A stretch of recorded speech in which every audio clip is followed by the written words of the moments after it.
School में बिना चप्पल पहने पैदल चलकर जाने वाला एक छात्र, जिसके लिए मैट्रिक की परीक्षा में बोर्ड की बुद्धिमान बच्चों की सूची में नाम होने के बावजूद भी अधिक पढ़ पाना असंभव था। परंतु इस कठिन परिस्थिति में हार न मानते हुए अत्यधिक परिश्रम करने से ही भारत के डॉक्टर रघुनाथ माशेलकर ने विख्यात संशोधनकर्ता का स्थान प्राप्त किया। डॉक्टर माशेलकर ये राष्ट्रीय एवं अंतर्राष्ट्रीय स्तर की अनेक विज्ञान तकनीकी ज्ञान योजनाओं के अग्रगण्य शिल्पकार माने जाते हैं।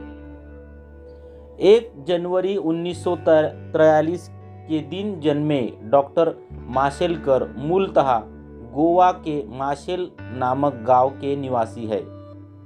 सन 1966 में मुंबई यूनिवर्सिटी से केमिकल इंजीनियरिंग की उपाधि अर्जित करने वाले माशेलकर जी 1969 में डॉक्टर की उपाधि प्राप्त की। आज लगभग 20 से 25 महाविद्यालयों ने उन्हें मानद डॉक्टरेट की उपाधि प्रदान की है।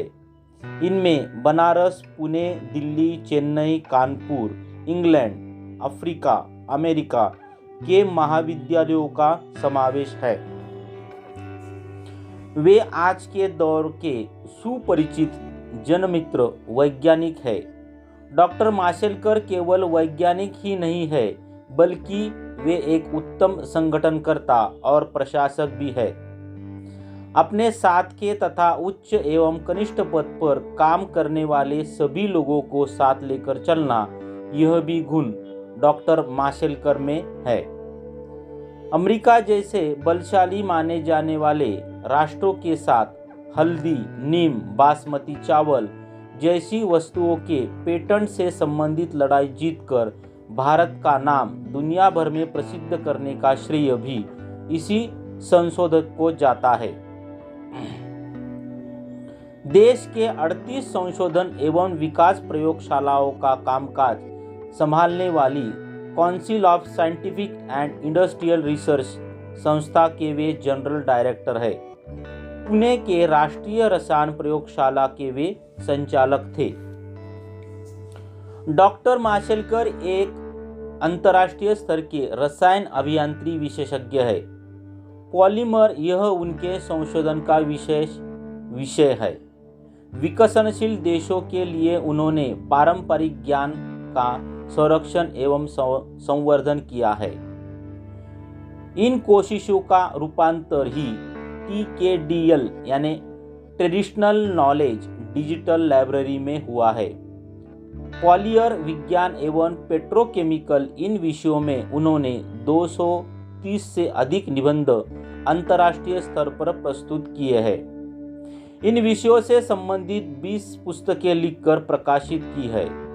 डॉक्टर माशेलकर के समान वैज्ञानिक के 30 वर्षों के कार्यों के फलस्वरूप भारतीय एवं वैश्विक उद्योग बढ़ाने के लिए संशोधन विषयी यंत्र विकसित करने में उन्होंने महत्वपूर्ण भूमिका निभाई है। पिछले 10 से 12 वर्षों से डॉक्टर माशेलकर विशेषकर एवं ज्ञान की जानकारी की धरोहर मानकर उसकी सुरक्षा करने के कानून का निर्माण करने के लिए कार्यरत है। प्रधानमंत्री की वैज्ञानिक सलाहकार समिति के सदस्य होने के साथ साथ कैबिनेट की वैज्ञानिक समिति के सदस्य के रूप में उन्होंने काम किया है। इंग्लैंड की रॉयल सोसाइटी का सदस्य सम्मान भी उन्हें प्राप्त हुआ है। पंडित जवाहरलाल नेहरू पुरस्कार, डॉक्टर शांति स्वरूप भटनागर पुरस्कार, विश्वकर्मा पुरस्कार, GD बिरला पुरस्कार, JRD Tata corporate leadership award 1998, 1991 में पद्मश्री, सन 2000 में पद्म भूषण, इस प्रकार के महत्वपूर्ण पुरस्कारों से गौरवान्वित किया गया है। स्टार ऑफ एशिया यह business week award George Bush द्वारा प्रदान किया गया। वे इस अवार्ड को प्राप्त करने वाले एशिया खंड के प्रथम संशोधनकर्ता है। इतना मान सम्मान विज्ञान का ज्ञान भंडार होकर भी वे नम्र, आश्वासक, दूसरों के साथ प्रेम पूर्वक एवं मैत्री पूर्वक संबंध बनाए रखने वाले वैज्ञानिक है। डॉक्टर माशेलकर के कार्य की व्यापकता को देखते हुए उन्हें प्राप्त उच्च पद, पुरस्कार, पद, उपाधि, सदस्यत्व एवं मान सम्मान यह सब प्राप्त होना यह तो केवल औपचारिकता ही थी। वे इन सब से कहीं अधिक महान है। धन्यवाद।